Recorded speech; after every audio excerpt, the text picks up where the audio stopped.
никто вообще не соображает, как нужно фотографировать. Рилсы развлекательного плана или рабочие рилсы? У всего есть своя специфика. Нужно понять, что это часть профессии. Все завязано на клиентах. Мы привлекаем клиентов. Важно его не просто сфотографировать, и важно не просто опубликовать хоть что-нибудь. Мастера работают не на клиента, а пытаются уже бороться друг с другом. Андроиды и айфоны. Каждый год становится один и тот же вопрос. Берем или не берем?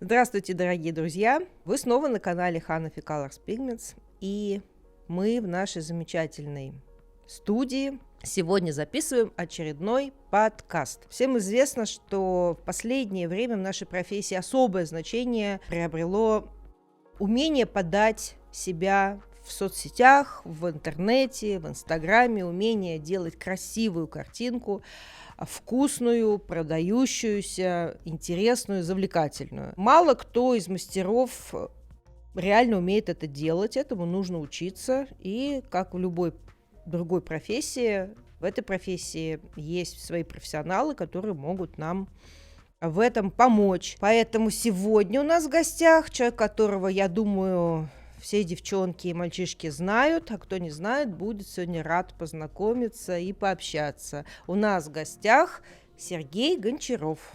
Друзья, всем привет. Ольга, спасибо за приглашение. Очень рад здесь сегодня оказаться. Думаю, сделаем интересную беседу.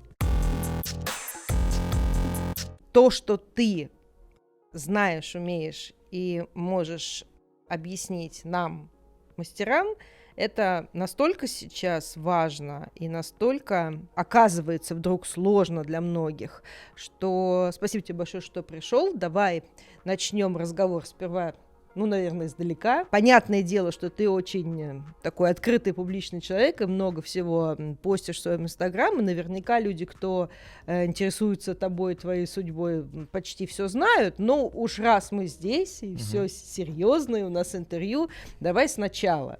Насколько я знаю, ты все-таки не с детства мечтал быть фотографом, и образование у тебя совершенно другое. Расскажи, как все начиналось. На самом деле, да, образование у меня другое, но фотографом я мечтал стать с детства. О! Да, я фотографировал с телефоном, ходил там с лупой, фотографировал всяких жучков, паучков, и вот меня тянуло к этому всегда. Но мне казалось, что это какая-то несерьезная работа, что-то там фоткать, это какая-то ерунда, нужно что-нибудь серьезное. А так как у меня такой математический и технический склад ума, я выбрал профессию, связанную с нефтегазом. То есть я закончил универ, и я инженер по нефтегазовому оборудованию. У меня красный диплом в этой специальности, но между «Газпромом», «Роснефтью» и «Перманентом» так получилось, что я оказался в «Перманенте». Это вообще, конечно, ладно, была бы какая-нибудь невостребованная в современном мире профессия. Да. Мне кажется, по твоему образованию можно было, ого-го, какую карьеру сделать. Да, можно было, но я понял, что крутить, например, гайки я не хочу, а сидеть где-то далеко и собирать отчеты, таблички, что-то чертить, проектировать я всю жизнь не хочу. Когда я ушел в армию, я понял, что последние полгода я сплю ночью и думаю о том, как я вернусь домой и буду фотографировать. И я понял, что раз уж я на год от всего мира ушел, и у меня все равно такие мысли, значит, наверное, нужно попробовать реализовать себя в этом. Чтобы стать инженером, нужно закончить универ. Да. А чтобы стать фотографом, нужно специально учиться? Да нет, специально учиться не нужно. Я думаю, что вообще сейчас в современном мире вот это высшее образование, оно нужно только, может быть, врачам или летчикам. Все востребованные профессии, все актуальное, все, на чем зарабатываются хорошие деньги в современном мире, оно познается самостоятельно с помощью интернета, с помощью каких-то коллег. Поэтому все, что касается фотографа, все, что касается работы с изображением, знаний в маркетинге, в этом всем я разбирался самостоятельно, смотрел, читал, проходил курсы, проходил обучение, стажировки, работал с известными фотографами, разбирался, как это устроено, и вот так вот получил необходимые навыки. Работал с известными фотографами, это помогал им или Да. Учился у них? Пока ты помогаешь, ты и учишься параллельно. Я когда вернулся из армии, я понял, что самостоятельно это хорошо работать, но для того, чтобы достигать результата эффективнее, чем самому проходить путь в несколько лет, можно просто прийти к кому-то, помогать, учиться, впитывать, Ну, то же самое, что и в перманенте. Ты можешь самостоятельно 5 лет штриховать латексом, можешь прийти на хорошую базу, обучиться и работать. Или вот как в моей сфере. Я учу фотографировать девчонок. Пожалуйста, можно ко мне не приходить, но тогда ты сама будешь там 5 лет пробовать все камеры, все телефоны, интуитивно разбираться, куда поставить свет, какую купить линзу. Я решил, что путь вот этого самостоятельного совершенствования, он слишком долгий и в нем нет никакой необходимости, поэтому я стал ассистентом нескольких фотографов классных в Краснодаре, которые занимались съемками людей, съемками свадьбы и прочих. И начал фотографировать, разбираться в этом. Посмотреть, как устроена фотография с точки зрения еще коммерческой составляющей. Потому что одно дело делать просто картинку,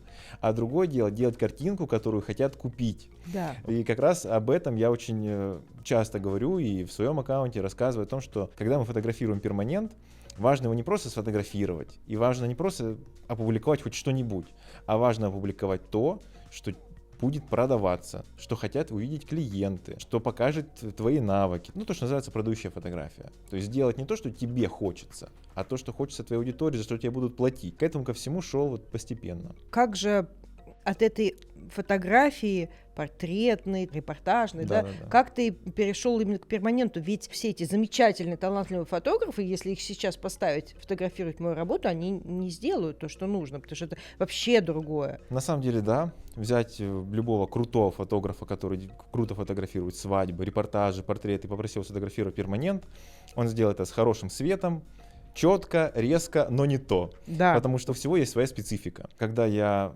впервые фотографировал перманент, это тоже было не совсем то. Потому что когда ты фотографируешь, там, не знаю, психологический портрет, показываешь эмоции человека, какие-то его грани личности подсвечиваешь с помощью картинки, а тут тебе нужно сфотографировать брови, которые должны продаться, это разные картинки, разные акценты, в общем, все дела.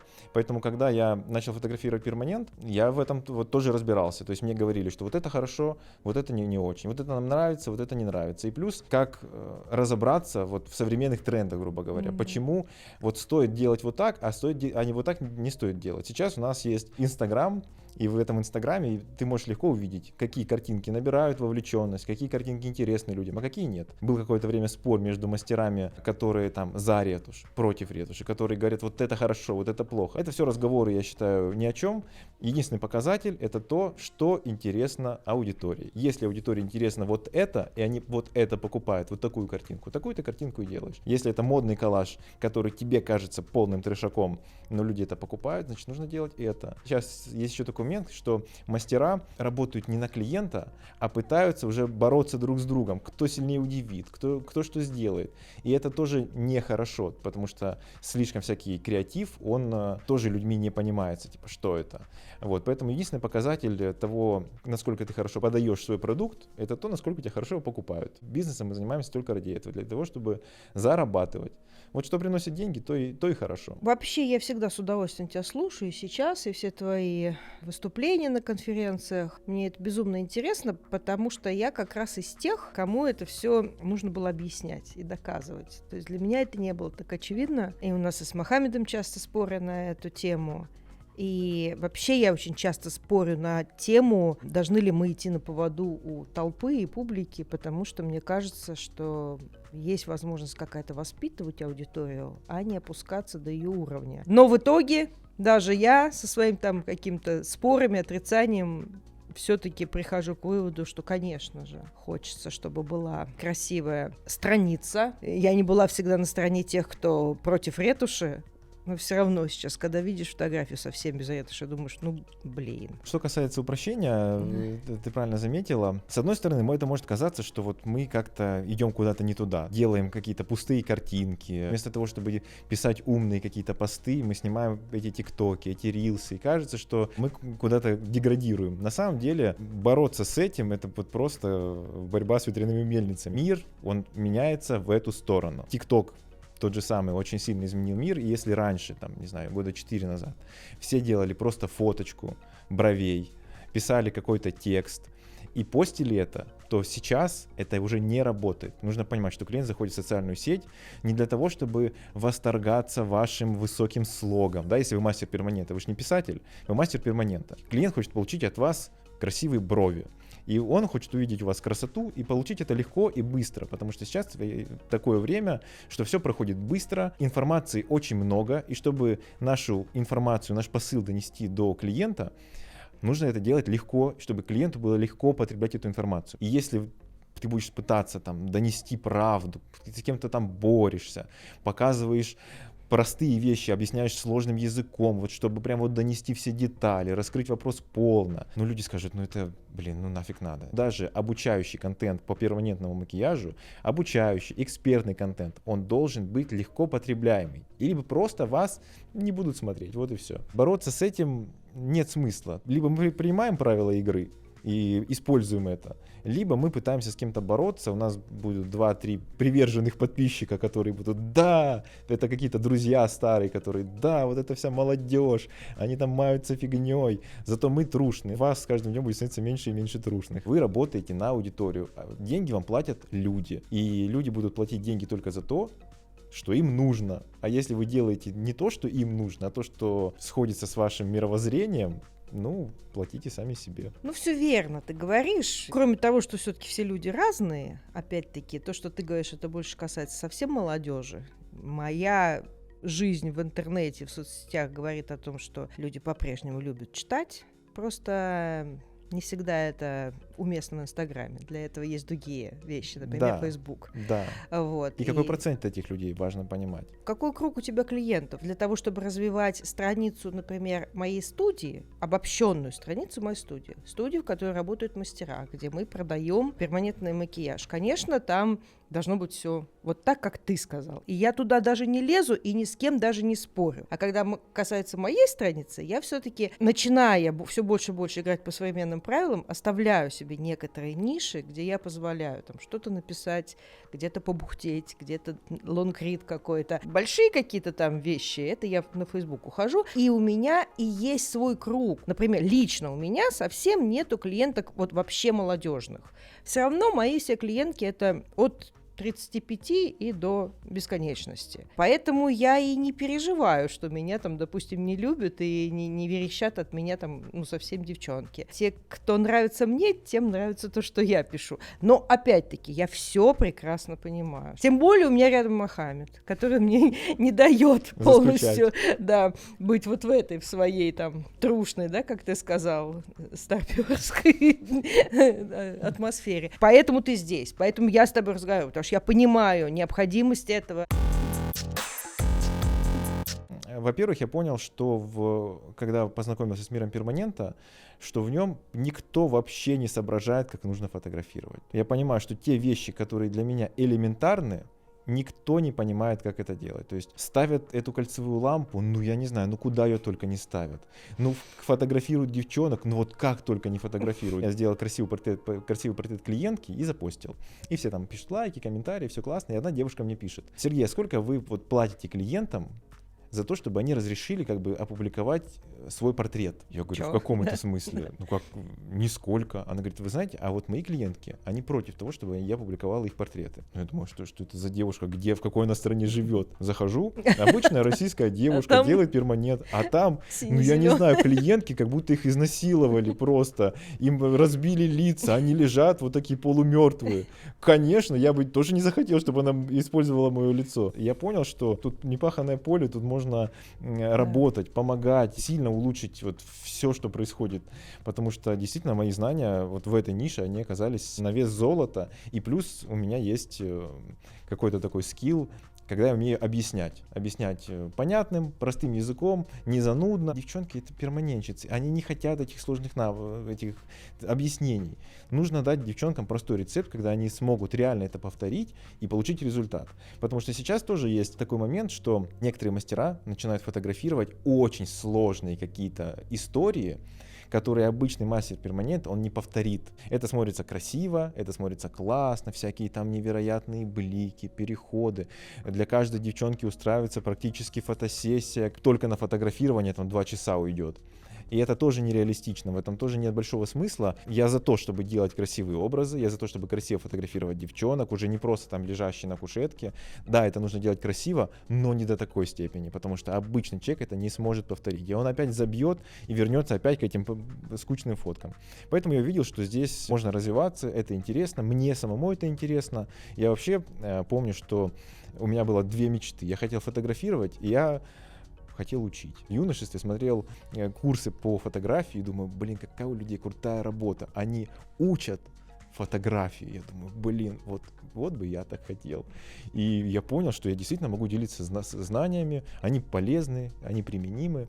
И вот я здесь. Сейчас очень много людей, молодых людей и уже не очень, могут реально добиваться мечты. Вот как-то раньше были какие-то проторенные дорожки, и часто бывало, что вообще не свернешь. Вот идешь, а сейчас можно круто изменить жизнь, можно подумать, что я хочу, и сделать это через несколько лет, и зафиксировать, что я добился. Вообще очень круто. Опять-таки, Семи Мохаммед вспоминаю, что же такая история, что прям все круто изменить, захотеть и сделать. Это очень здорово. Я, собственно, тоже когда-то так сделала. Просто щелкнула и сказала, я прям хочу, я сделаю. И вообще не было никаких ни денег, ни жилья. Вообще ребенок был маленький. Жуткая была ситуация. Но вот так хотелось. Раньше был четкий, понятный план. Хорошо закончил школу, поступил в универ, тебя по распределению куда-то отправили, до конца этой жизни ты работаешь на одном месте. И куда-то дернуться было очень сложно, очень тяжело, люди жили бедно, это все было очень рискованно и сложно.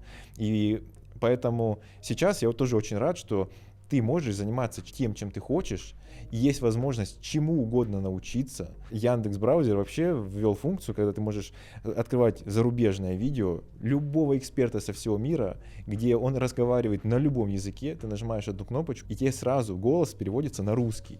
И ты смотришь любые курсы любых экспертов мирового уровня на русском языке. То есть ты можешь учиться чему угодно, и фишка в том, что если ты эксперт в какой-то области, ты можешь на этом зарабатывать. То есть у меня есть друг, который там водит велотуры. То есть по большому счету человек катается на велосипеде. И он зарабатывает на этом деньги, потому что он катается в крутых местах, о которых другие не знают. Он умеет это организовать. Это круто. Я фотографирую брови. Я живу этим. Кто-то делает брови, он живет этим.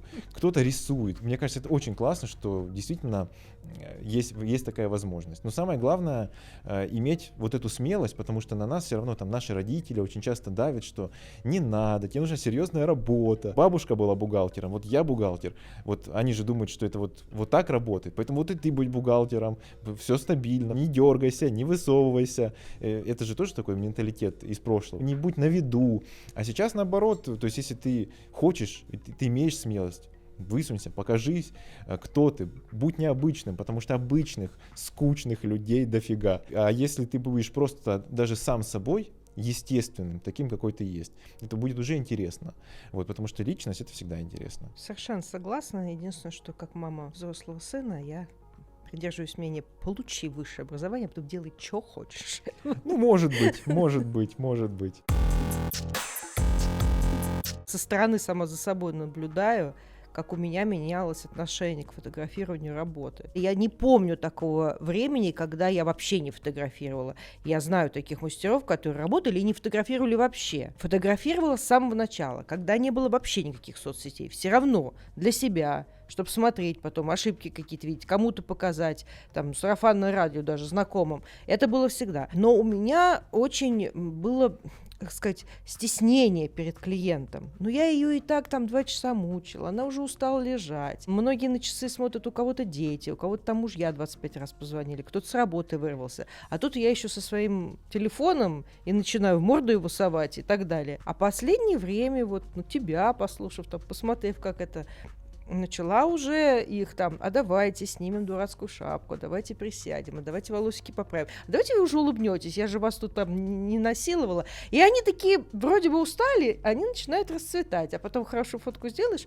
чуть-чуть отретушируешь, и уже такие, некоторые говорят, я вот видела у вас там, я тоже хочу к вам на страницу попасть. Я думаю, о, работает, классно. Да, это все так, и у этого все очень простое объяснение.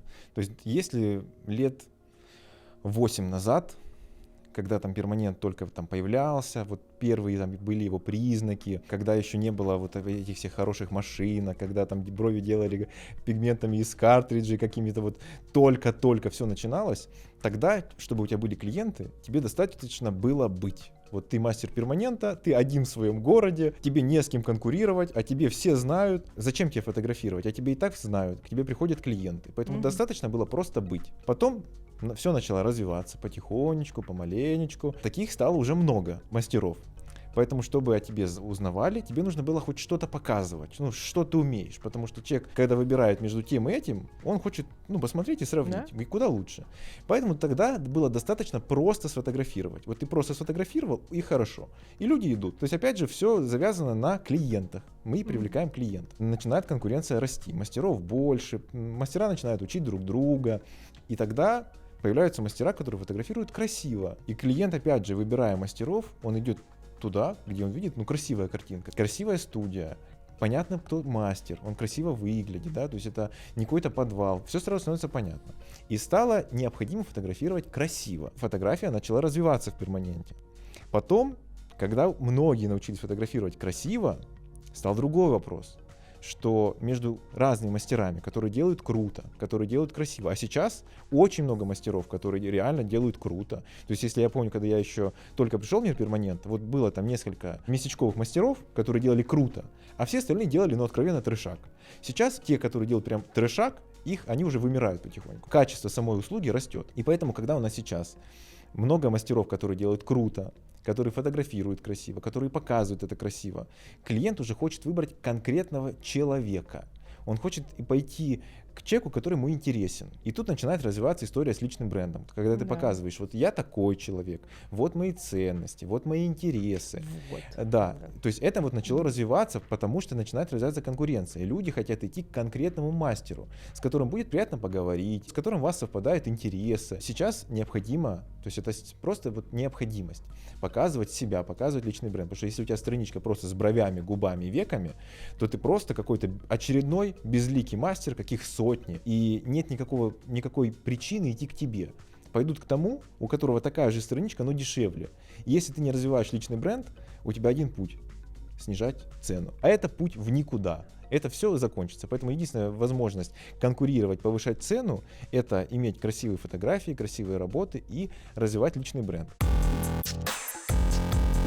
Сейчас начался другой этап, когда уже этого тоже мало. И сейчас нужно заботиться о том, чтобы твой аккаунт был легким, понятным, интересным, чтобы контент на нем потреблялся легко. Сейчас наступило время коротких видео. Год-полтора назад оно начало зарождаться везде, но только сейчас это дошло сюда. Уже просто красивой фоточки недостаточно, нужно красивое видео. Уже просто написать пост о том, как подготовиться к перманенту, недостаточно. Нужно записать 15-секундное видео, в котором будут отрезочки по 1 секунде. Все будет динамично, быстро меняться, и чтобы клиент посмотрел это видео, иначе он не посмотрит его. Поэтому сейчас вот такое время, когда нужно быть ярким, интересным, показывать красивые фотографии, снимать рилс. И нужно понять, что это часть профессии. То есть многие мастера, вот я с ними разговариваю, они говорят: Сергей, не грузи ты нас, пожалуйста. Я хочу сделать брови и все. Я не хочу вот эти инстаграмы, там какие-то там алгоритмы. Я хочу делать просто брови. Все, я не хочу напрягаться. Но это время закончилось. Так уже нельзя. То есть если ты будешь делать просто брови, а тебе никто не будет знать, а ты никому не будешь нужен. Особенно в России сейчас, когда отключили рекламу, единственным достойным способом привлекать людей становится Reels, короткие видео, потому что благодаря им ты можешь выходить на новую аудиторию. Ты можешь, конечно, вкладывать деньги в ВК, например. Но в ВК, во-первых, это нужно тебе искать таргетолога, тебе нужно какой-то бюджет закладывать на рекламу. В ВК особо людей нет. И если ты хочешь хорошо зарабатывать, то ты должен ставить цену на свою услугу 5 тысяч и выше. Если у тебя цена 2-3 тысячи, ты много зарабатывать особо не будешь, либо тебе придется очень много работать. И вот только на низкой цене ты сможешь находить клиентов. А если ты хочешь зарабатывать выше 5 тысяч, то клиентов на услугу 5, 6, 7 тысяч просто по таргетированной рекламе, не найдешь ты. Люди не покупают по такой цене. У меня студия татуажа, и я знаю, что если я нахожу клиентов мастерам, которых невысокая цена, они находятся. Но если ты пытаешься найти клиентов за цену 15 тысяч, 10 тысяч, они не находятся. Просто это не работает. И я думал, что, может быть, я что-то не так делаю. Но я начал разговаривать с таргетологами, они говорят, да, на высокий чек ты не найдешь людей. Можно какие-нибудь использовать варианты там с Авито, Одноклассниками, но туда везде надо достаточно хорошие выкладывать бюджеты, либо это будут достаточно дешевые клиенты. Возможно, что-то где-то намутить какие-то, но это не постоянно, не для всех и не в каждом городе. А в каждом городе ты можешь использовать Reels, ты можешь сделать какой-то классный ролик, и у тебя в аккаунте, в котором 1000 человек, этот ролик увидят 100 тысяч человек. Этого нельзя добиться какими-то другими методами. И плюс у тех же Reels такой алгоритм, что он показывается похожим людям. То есть Инста сама тебе находит похожих людей, которым это потенциально будет интересно. И они на тебя начинают подписываться, у тебя начинает расти аккаунтом и так далее, и так далее. Поэтому фотографирование и создание контента сейчас это часть работы мастера. И если вы не готовы этим заниматься, то нужно либо достаточно зарабатывать, чтобы нанять человека, который будет этим заниматься, либо нужно принять, что это часть работы, и этим нужно заниматься. Вот такая история. Поэтому да, эволюция идет, скоро, может быть, будет что-то еще интересное, но сейчас нужно сосредоточиться на коротких роликах. Это то, что сейчас тренд. Просто мне скажи, как человеку, все-таки важнее рилсы развлекательного плана или рабочие рилсы? Рилсы о работе, то есть не фотка работы, а видео работы. Или они должны совмещаться? Ну, тут нужно понимать, что Reels — это вообще в целом развлекательный контент. В общем и целом соцсети — это тоже про развлечения. Поэтому даже показывая работу, нужно показать ее либо под клевую музыку, либо там должен быть динамичный монтаж, либо там может быть интересный какой-то рассказ. То есть есть, допустим, виды Reels, когда просто идет процесс работы, там что-то рисуется на бровях, там делается, а по пути сверху девушка голосом что-то наговаривает, закрывает боли клиентов, что-то рассказывает новое. И получается, что ты и голос слушаешь, тебе интересно, и видео ты смотришь, там тоже что-то залипательное. И вместо того, что, опять же, фотографировать там свои пигменты и написать, что у меня качественные пигменты, так ты покажи лучше, что ты работаешь с пигментами. Вот ты их смешала, что ты с вниманием относишься к каждой клиентке, подбираешь под цвет. И это можно в формате 10 секунд рассказать. И даже человек, который в этом не разбирается, он это досмотрит, потому что это интересно. Я думаю, каждый из нас когда-нибудь залипал на рилсе каком-нибудь, не знаю, японский завод по производству кроватей. Да. И там что-то такое интересное происходит. Да, ты в этом не разбираешься, ты не японец, ты не собираешься выпускать кровати. Но там что-то происходит интересное, ты что-то узнаешь новое, это можно классно посмотреть. Даже на чистке ковров. Да, да. Так вот, перманент тоже можно показать так, потому что люди, они не все знают, как это работает. Кто-то вообще не знает, что это за услуга. И если ты покажешь динамично, интересно этот процесс, они с удовольствием это досмотрят, им будет клево. А по пути ты рассказываешь, что это у тебя можно сделать, что это ты классный мастер, человек зайдет, а у тебя хорошо оформлена шапочка профиля, правильный, актуальный, он стал подписчиком, потом купил. Вот так это и работает. Знаю, что ты об этом всегда говоришь, и мнение твое с годами, с течением времени меняется, и последний твой доклад там в Казахстане, допустим, я слушала, знаю твое мнение. Ну вот на камеру хотелось бы, чтобы ты сказал. Все-таки у нас есть андроиды, в основном Samsung, и айфоны. Что для нашей работы лучше? У меня мнение, оно основано не на том, что я люблю, или не на том, что я хочу, или тем, чем я пользуюсь. Оно основано на конкретных функциях, на конкретном функционале.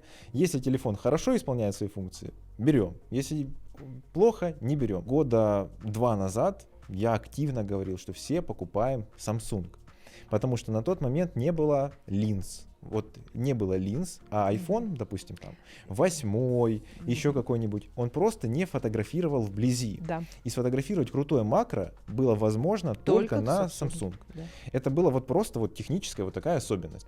Поэтому действительно, если ты там 2 года назад хотел показать крутое макро, ты хотел показать нежное напыление, у тебя не было выбора, ты просто покупал Samsung, чтобы это показать. Когда появились линзы, ситуация изменилась, потому что когда мы ставим на телефон линзу, выясняется, что цветопередача у айфона лучше. Это было и тогда более-менее понятно, да, что iPhone там чуть-чуть более естественно показывает или там не так сильно выбеливает кожу, но это все было на уровне там, кому что нравится. Но сейчас получается так, что при прочих равных получается, что у айфона лучше детализация с линзой, у айфона лучше цветопередача, И по совокупности всех факторов сейчас нужно рассматривать только iPhone. Samsung, да, с ним можно фотографировать. Да, у него есть там преимущество, например, при фотографировании портрета.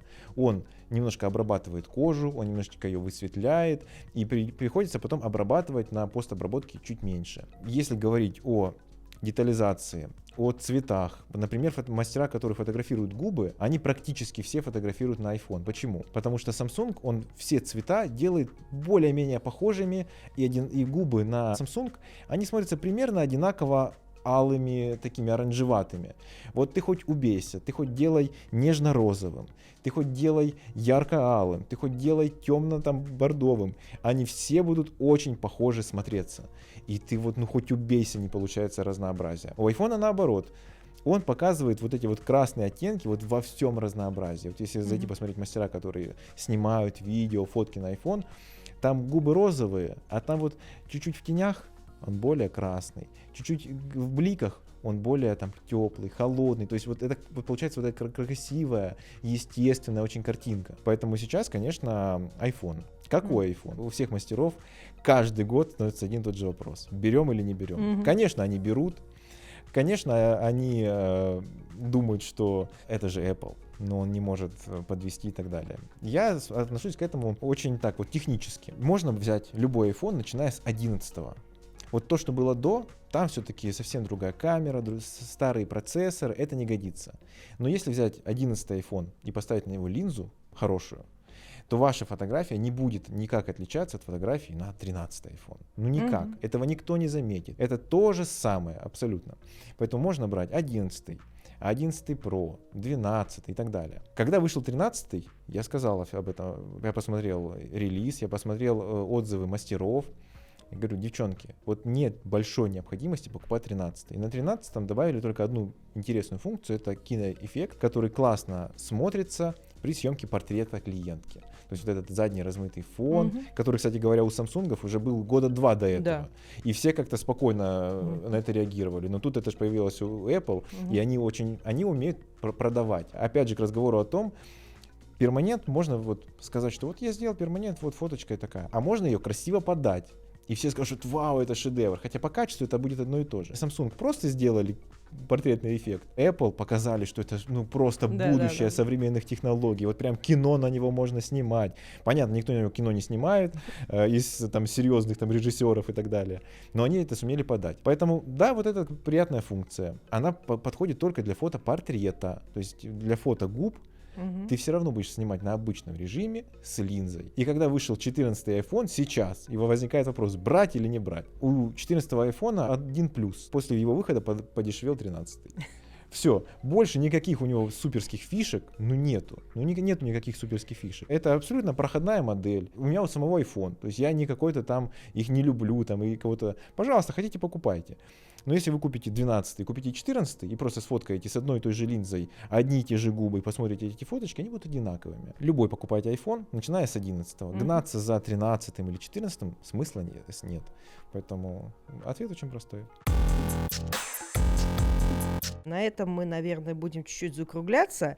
Я надеюсь, что эта беседа показала вам всю важность обсуждаемой сегодня темы. Именно для меня она тоже важна, потому что, еще раз повторяю, для меня это все было не очень очевидно. Я к этому шла, иду и пользуюсь советами и знаниями профессионалов в этой области, такими как Сергей, поэтому присоединяйтесь к нам, смотрите наши видео, подписывайтесь на нас и следите за анонсами, потому что у нас все время очень много всего интересного на канале. Если у вас остались вопросы по фотографии, по выбору техники, можете смело задавать их, кстати, в комментариях, и я отвечу вам лично. Всем пока! Пока-пока, друзья!